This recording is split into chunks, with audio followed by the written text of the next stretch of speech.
This post was originally published on this site when Showtime's Shameless returns for its 8th season. The South Side of Chicago is going to be feeling the changes from the new presidential administration, most specifically in the form of anti-immigration ICE raids that hit businesses like Patsy's Pies, where Fiona Emmy Rossum, Lip Jeremy Allen White, and Veronica Shanola Hampton are working. "We live in a world in which everybody is talking about what's happening," says executive producer John Wells. "I have very liberal tendencies, but the one thing you can say about what is happening is it started a conversation. There is a conversation in America about who are we, who do we want to be, how did we get so separate, why are we not talking to each other, and we try and go right at it." Though Shameless has always told its stories through a satirical, skewed lens, at its heart it has focused on a group of siblings just trying to raise themselves and get by in a world with limited financial means. In a way, that has been a mirror for America as a whole. As Wells puts it, the reality is that it is very difficult in America to bring yourself up by your bootstraps. We have an American mythology of meritocracy, but that meritocracy has become more and more difficult. It doesn't function the way that we'd like to pretend that it functions. The Gallaghers have fought and clawed for 7 seasons to try to climb up from the bottom of society, and this 8th season promises to continue that pattern. The question of whether you can unshackle yourself from a lifetime of certain kinds of behavior, Wells says, is a central theme to the 8th season. A lot of Fiona's story this year, and Lip and Frank's, too, is about trying to better yourself and how much pressure there is and how difficult it is to actually do that. But the Gallagher clan is still struggling to deal with the death of their mother, Monica Chloe Webb, who they buried in the 7th season finale.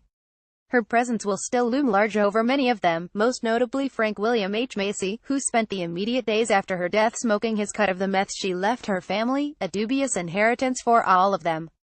With one rock left, the show finds him in the season 8 premiere ready to let go of his period of mourning and move on to make amends with all whom he's wronged and actually make something of his life.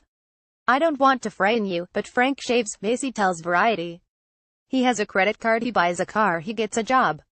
But he's been so loaded for so long, he's a little bit crazy when he first comes back.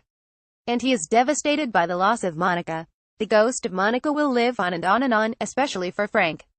The ghost of Monica will also live on for Ian Cameron Monaghan, who shared a bond with his mother given their bipolar disorder. Out of all of the Gallagher kids, he was not only the one who seemed to understand Monica best but also genuinely care for her. Ian is struggling. He's sort of surprised by it, but she was sort of his touchstone, and they were very close at times," Wells says. It reverberates for Ian throughout the course of the season. The death of a parent, even an estranged parent, sets off a lot of waves. There's a lot of things you can't say that you wish you had said and things you wish had happened that you can't experience now. But don't expect all of the Gallaghers to be wallowing in grief. Past seasons have seen them engaging in various degrees of destructive behavior to distract from their situation, but now they've all grown up enough to learn the best thing is to actually prioritize taking care of themselves. For Fiona, this comes in the form of fixing up the apartment building she bought to rent out units. It's a big learning curve for her, but I think she's really finding her footing as an adult. "We're seeing a more mature Fiona," Rossum says. And while Fiona buried her inherited bag of meth in her mother's casket last season, the rest of the kids give theirs to Carl Ethan Kutkoski to sell. Lip invests the windfall in himself, literally and figuratively, White says. He gives it to Professor Ewan's Ellen Rosenberg to pay him back for putting him in rehab. This year really is about Lip trying to get healthy and get a handle on his disease. School and education and his love life are taking a backseat to his sobriety. That ends up pulling him apart from his siblings, who are all attempting to move on with their lives in their own ways. I think all of the characters at this point have all grown up so much that while in the middle of the show, they really relied on one another, says White. Now they're all getting to the point where they have to be a healthy sort of selfish, where they take care of themselves first, ahead of the others. Having gotten the hang of motherhood, Debbie Emma Kenny is juggling multiple jobs and welding classes so she can potentially join a union and give her child a more stable life. This season she's determined and motivated. She's a responsible person, and she's putting all of that into being the best mother possible, Kenny says. So they're all swearing off significant others, for now.